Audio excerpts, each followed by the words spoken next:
Class 9 का chapter 7 का 7.1 हम लोग क्वेश्चन सॉल्व कर रहे हैं।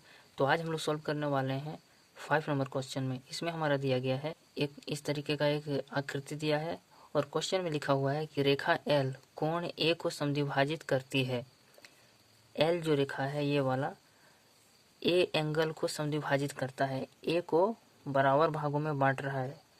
ये कितना भी डिग्री का होगा उससे हमें मतलब नहीं है, लेकिन ये जो एंगल है B A Q B A P ये दोनों आपस में बराबर है, ये हमें दिया गया है। ठीक है, और क्या बोला है कि बी रेखा एल पर स्थित कोई बिंदु है। बी जो है ये पॉइंट ये एल पर है, ठीक है, कोई भी एक पॉइंट है। बीपी और बीक्यू कोण ए की भुजाओं पर बी से डाले गए लंब हैं। अच्छा, बी से बीपी और बी से बीक्यू लंब है, किस पर लंब है? ए, कोण ए की जो भुजा है उस पर। तो एंगल ये बनाने के लिए हमारा ये दोनों भुजा का जरूरत पड़ा है, तो इस पर लंब है। ठीक है, बी क्यू और बी पी। तो हमें सिद्ध करना है, यानी कि दर्शाना है कि त्रिभुज ए पी बी सर्वांगसम है त्रिभुज ए क्यू बी के। तो इसको हम लोग कैसे सॉल्व करेंगे? और फिर दिया है ये भी दर्शाना है कि बी पी हमारा इक्वल है बी क्यू के, अर्थात बी कोण की भुजाओं से समदूरस्थ है, यानी कि ये बी क्यू और बी पी समान दूरी पर है, वही उसी को बोला जाता है समदूरस्थ। समान दूरी उसी को समदूरस्थ कहा जाता है। तो हम लोग सॉल्व करते हैं। सबसे पहले तो लिखते हैं सबसे पहले कि दिया क्या क्या है उसके बारे में। तो इस क्वेश्चन में हमें सबसे पहले यही दे दिया गया है कि एल जो हमारा ये रेखा है ना वो ए को समद्विभाजित करती है, तो हमें यही लिख देना है। अर्थात करके हम लोग लिख देंगे कि इसका मतलब क्या होता है। इसका मतलब हम लोग क्या लिख सकते हैं? तो अर्थात जो ये दिया गया है इसका मतलब हम लोग ऐसा समझ सकते हैं कि एंगल हमारा जो यहाँ पर है B A P, angle B A P जो है उसको हम लोग इक्वल कर सकते हैं बी ए क्यू के, एंगल बी ए क्यू के, और ये हमारा दिया गया है।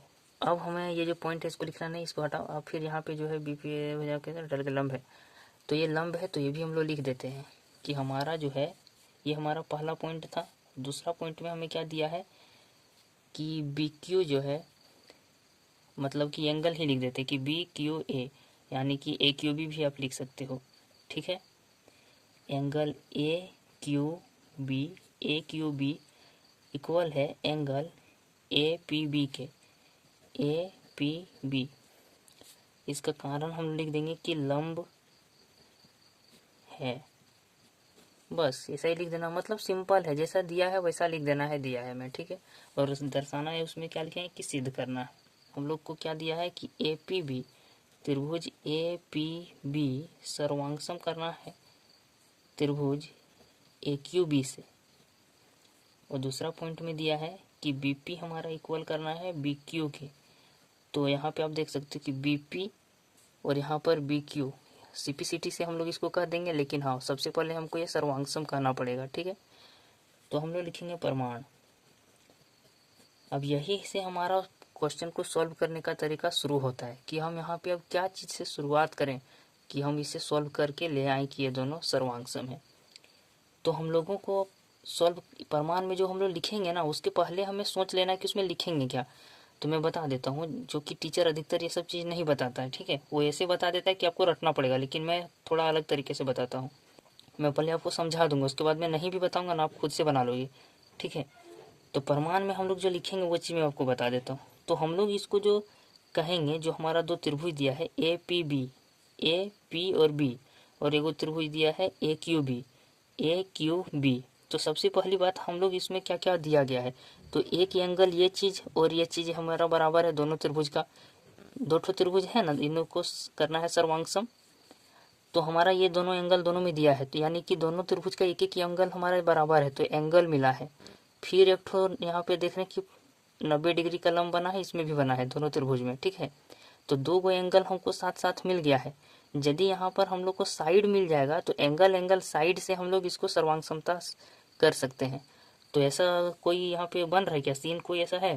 तो यहाँ पर है, ध्यान से देखोगे तो मिल जाएगा एंगल और यहाँ पे उभयनिष्ठ हो रहा है ये वाला साइड, यही साइड हम लोग लेंगे ए बी जो है वो बी ए क्यू त्रिभुज में भी है, और ए बी जो है वो यहीं पर बी ए पी त्रिभुज में भी है। तो हमारा यही अप्रोच होगा कि हम लोग एंगल साइड लिखेंगे। अच्छा, इसमें एक चीज़ और हो सकता था लेकिन वो हुआ नहीं, इसलिए हम एंगल साइड बोले, ठीक है। जैसे कि कुछ लोग बोलते, या फिर आप लोग सोच रहे होंगे कि इसमें RHS वाला भी तो फॉर्मूला लगा सकते हैं। तो इसमें देखो, राइट एंगल हाइपोटेनस और साइड एक ठो चाहिए उसमें, तो वो वाला इसमें नहीं लगेगा। कारण क्या है मैं बताता हूँ। राइट एंगल तो यहाँ मिल गया, ठीक है। कर्ण वाला जो H है वो भी इसमें कॉमन है, दोनों में उभयनिष्ठ है, तो वो भी मिल गया, ठीक है, बहुत बढ़िया। लेकिन एक तो हमारा साइड उसमें मांगता है, तो साइड इसमें हमारा बराबर है कि नहीं, नहीं है, दिया ही नहीं है। BQ यहाँ पे जो बोला है और BP ये खुद ही बोल रहा है कि इसको सिद्ध करो कि ये बराबर है। तो हम लोग जो चीज़ सिद्ध करने का रहेगा ना कि ये चीज़ बराबर है, इसको सिद्ध करो, तो उसको भूल कर भी नहीं मानना कि वो चीज़ दे दिया है, सो दिया है मैं उसको कभी नहीं लिखना। तो ये चीज़ तो अभी बराबर है, दिया नहीं है। वो हम लोग जानते हैं कि ये सिद्ध करेंगे तो वो बराबर हो जाएगा, लेकिन अभी हमको दिया नहीं है, हम लोग उसका यूज नहीं कर सकते अभी, ठीक है। तो हमें क्या करना पड़ेगा, तो साइड तो ये नहीं दिया है। अब बात रही AQ और AP की, तो ये भी दोनों हमारा बराबर नहीं है, ये एंगल समद्विभाजित है, ये हमारा ये दोनों बराबर नहीं है, ठीक है। तो दोनों का साइड हम लोग का अभी कुछ कह नहीं सकते, सिर्फ ये कॉमन हो रहा है वही कर सकते हैं।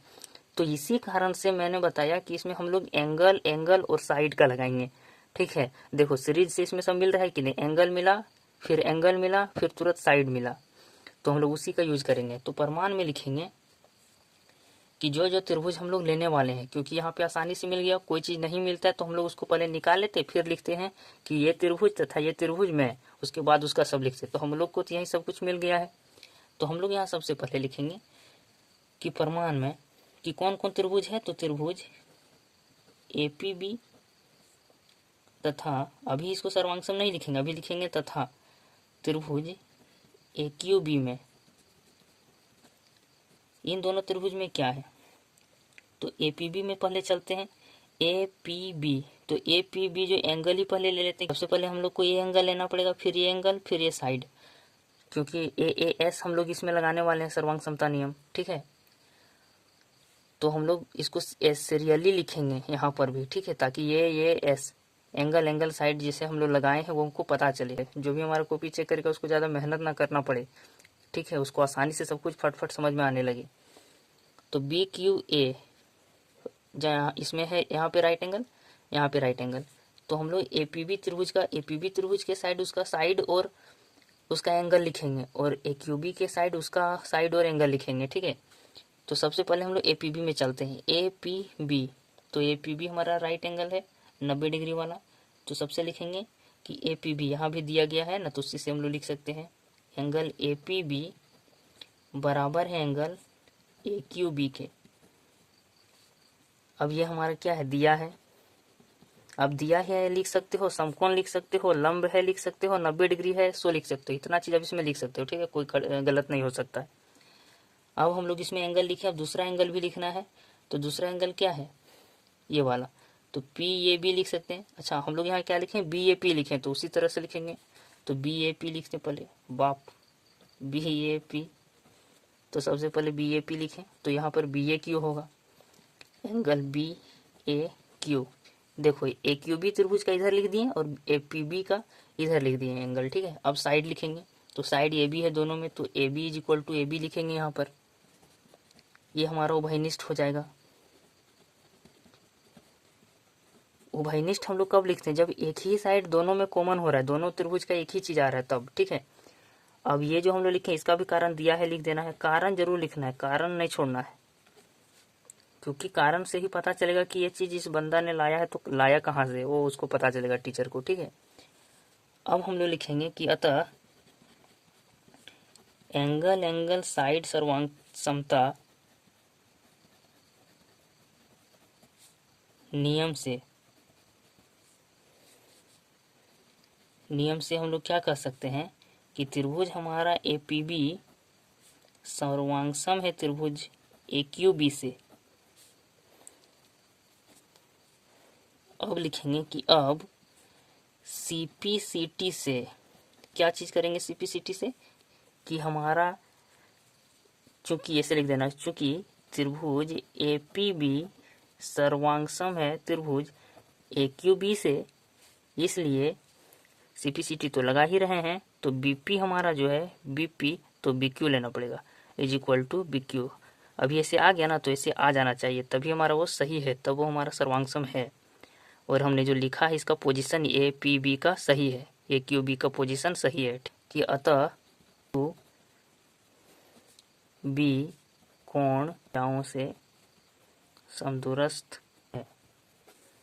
अब यहाँ पे आप इसको प्रूव्ड लिख सकते हो। मेन तो आपका यहीं पे आंसर आ गया है, ये लिखोगे भी नहीं लिखोगे चलेगा, लेकिन लिख दोगे तो और बढ़िया हो जाएगा, ठीक है।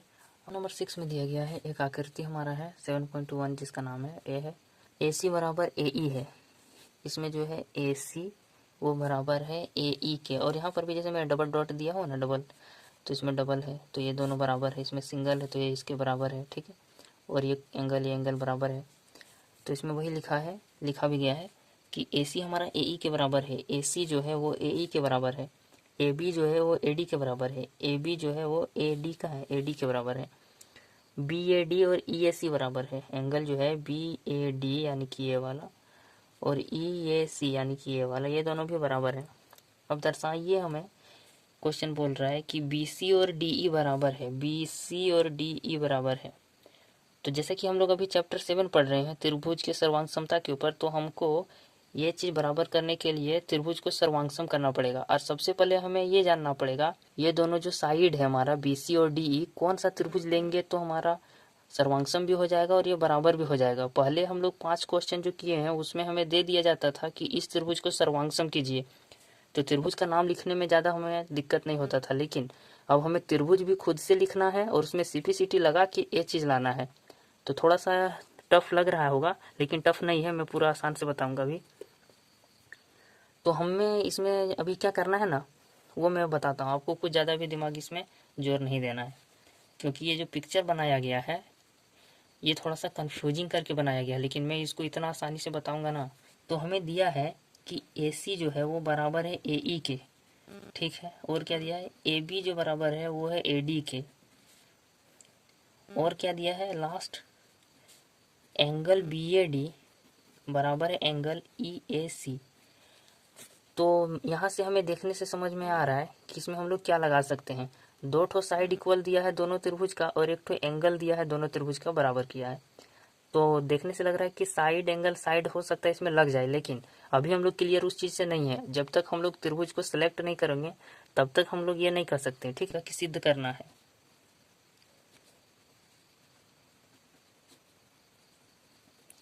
तो सिद्ध हमें करना है B C is equal to D E, और ये चीज़ सिद्ध कब होगा, यानी कि हम लोग को ये देखना है कि बी सी और डी ई बराबर है, यानी कि बी सी ये लाइन जो है मैं इसको हाईलाइट कर देता हूँ तब आपको थोड़ा सा हो सकता है समझ में आए। बी सी जो है ये वाला लाइन और डी ई जो है यानी कि ये वाला लाइन, ठीक है, इसको रेड पेन से ही करता हूँ क्योंकि फिर समझ में नहीं आएगा। डी ई जो है वो ये वाला है, ठीक है, दोनों को मैंने बोल्ड कर दिया, थोड़ा सा गहरा कर दिया।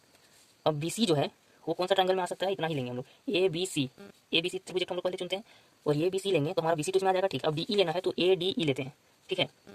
अब मैं भी सब कुछ इसमें बताऊंगा कि हमने ऐसा क्यों किया, सो यही सब त्रिभुज हम लोग क्यों नहीं है। और हमने एक त्रिभुज लिया ए बी सी, तो ए बी सी को भी थोड़ा बोल्ड कर देते हैं ताकि आपको पता चले ए बी सी, ठीक है। इस लाइन से कोई लेना देना नहीं है, वो सिर्फ उलझाने के लिए दिया है, ठीक है।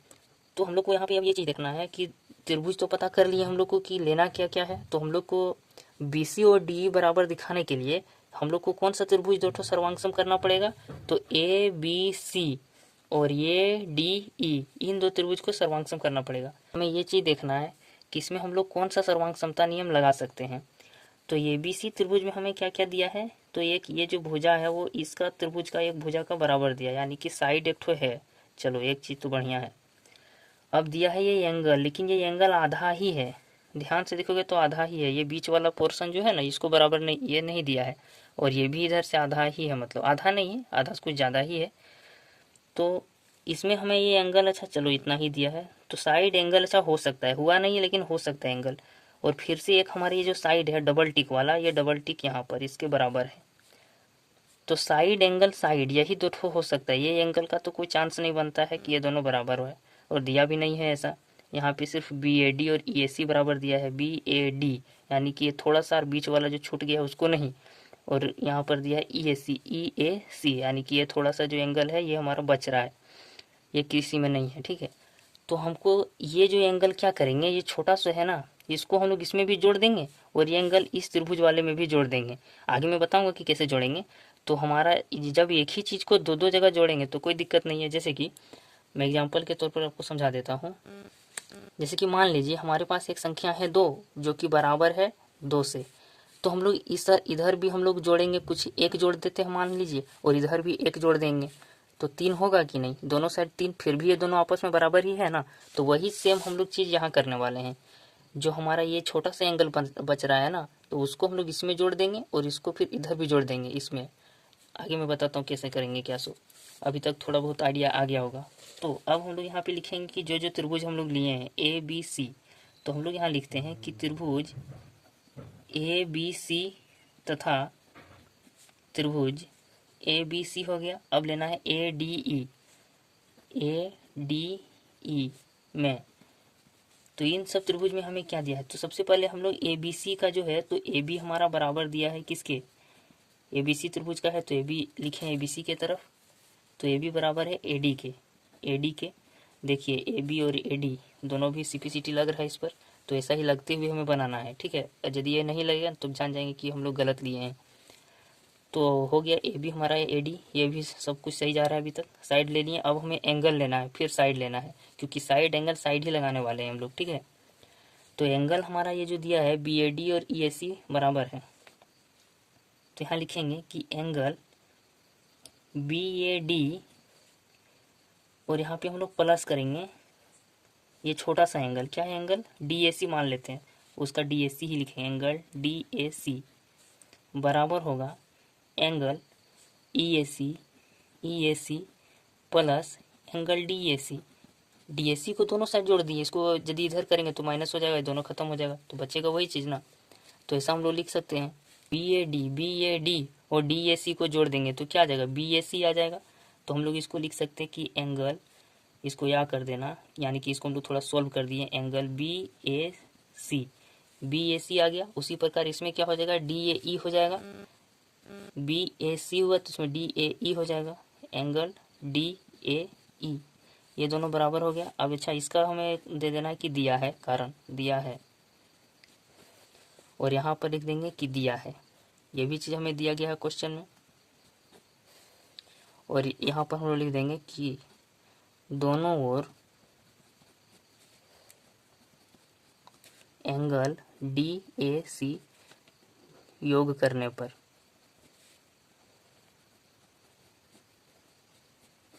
अगला चीज़ है साइड मिल गया, एंगल मिल गया, अब हमको साइड लिखना है। तो फिर ABC त्रिभुज का जो AC है, AC साइड जो है वो हमारा इक्वल है कौन सा साइड का, AC इक्वल है AE के, क्योंकि ADE में AE ही बराबर, देखो यहाँ पे AC AE के बराबर है कि नहीं, तो AC AE, ये भी बराबर हो गया हमारा।